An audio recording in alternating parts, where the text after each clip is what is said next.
ប្រិយមិត្ត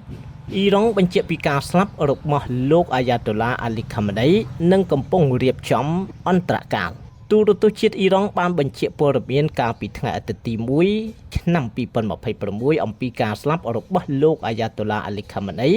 ដែលជាមគ្គុទ្ទេសក៍សាសនានិងជាមេដឹកនាំកម្ពុជារបស់អ៊ីរ៉ង់នៅក្នុងប្រតិបត្តិការយោធារបស់សហរដ្ឋអាមេរិកនិងអ៊ីស្រាអែលកាលពីយប់ថ្ងៃសៅរ៍ទី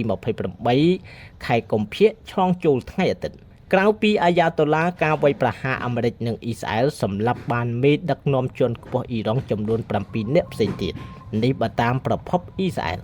ប៉ុន្មានម៉ោងក្រោយសេចក្តីប្រកាសរបស់លោកប្រធានាធិបតីអាមេរិកលោកដូណាល់ត្រាំទូរទស្សន៍ជាតិអ៊ីរ៉ង់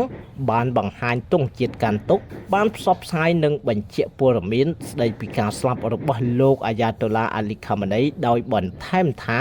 កូនស្រីកូនប្រសារនិងចៅស្រីរបស់លោកអាយ៉ាតូឡាអាលីខាម៉ានីបានស្លាប់ជាមួយគ្នានោះដែរពេលនោះអ៊ីរ៉ង់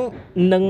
ឆ្លងអន្តរកាលក្រោមការដឹកនាំបណ្ដោះអាសន្នរបស់គណៈកម្មការដែលមានសមាជិកភាព3រូបគឺប្រធានាធិបតីអ៊ីរ៉ង់មេដឹកនាំកម្ពុជាផ្នែកប្រព័ន្ធតុលាការនិងសមាជិកម្នាក់នៃក្រុមប្រឹក្សាឆ្មាំធម្មនិកនេះបើតាមប្រភពទូរទស្សន៍អ៊ីរ៉ង់ដដែលជាមួយនឹងពាក្យបដិញ្ញារបស់ឆ្មាំបដិវត្តអ៊ីរ៉ង់ថា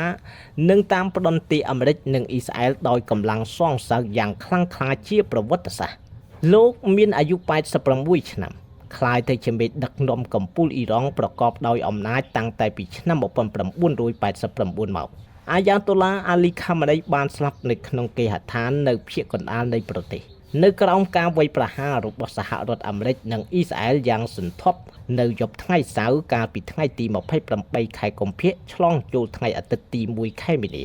រូបថតសាកសពអាយ៉ាតូឡាអាលីខាម៉ានីបានទាញចេញពីគំនរបែកបាក់ក៏ត្រូវបានបញ្ជូនឲ្យលោកត្រាំនិងនាយករដ្ឋមន្ត្រីអ៊ីស្រាអែលឃើញភ្លាមដែរលោកដូណាល់ត្រាំបានប្រកាសនៅតាមបណ្ដាញសង្គមអំពីការស្លាប់របស់លោកអាយ៉ាតូឡាអាលីខាម៉ានីកាលពីថ្ងៃសៅរ៍ទី28ខែកុម្ភៈនៅវេលាម៉ោង21:30នាទីម៉ោងសកលដោយអះអាងថាអាលីខាម៉ានី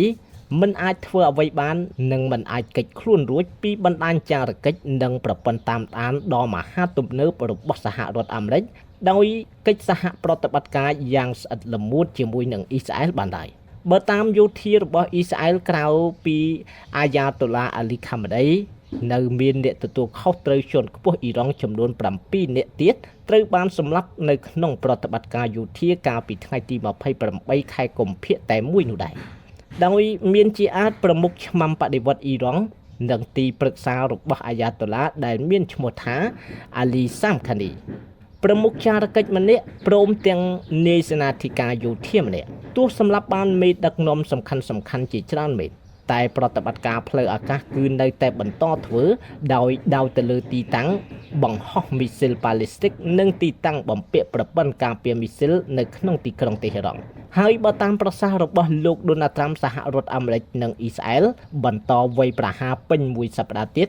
ដើម្បីធ្វើឲ្យប្រជាពលរដ្ឋអ៊ីរ៉ង់មានសំណាងអាចវិលត្រឡប់មកគ្រប់គ្រងធ្វើជាម្ចាស់ប្រទេសវិញអ៊ីរ៉ង់បានប្រកាសកាន់ទុកជាតិ40ថ្ងៃចំពោះការស្លាប់របស់លោកអាយ៉ាតូឡាអាលីខាម៉ានីធ្វើបើនៅថ្ងៃអាទិត្យទី1ខែមីនាមានប្រជាជនអ៊ីរ៉ង់ប្រមូលផ្ដុំគ្នានៅក្នុងរដ្ឋធានីលើកទង់ជាតិអ៊ីរ៉ង់ស្រែកដាក់បណ្ដាសាអាមេរិកនិងអ៊ីស្រាអែលមែនប៉ុន្តែកាលពីយប់ពេលដែលទទួលដំណឹងស្លាប់របស់លោកអាយ៉ាតូឡាភ្លាមប្រជាពលរដ្ឋអ៊ីរ៉ង់បានផ្ទុះអំណរខ្លះទះដៃអបអរខ្លះចាក់ភ្លេងខ្លះចុះស្រែកសាទរតាមផ្លូវសូមរំលឹកថាកាលពីខែមករាដើមឆ្នាំប្រជាពលរដ្ឋអ៊ីរ៉ង់ទូទាំងប្រទេសបាននាំគ្នាធ្វើបាតកម្មអស់ជាង2សប្តាហ៍ដើម្បីផ្ដួលរលំរបបផ្ដាច់ការអ៊ីរ៉ង់និងទាមទារជីវិតរបស់អាយ៉ាតូឡាអាលីខាម៉ានីតែបាតកម្មត្រូវបានទទួលរងការបង្ក្រាបបង្ហូរឈាមយ៉ាងហិង្សា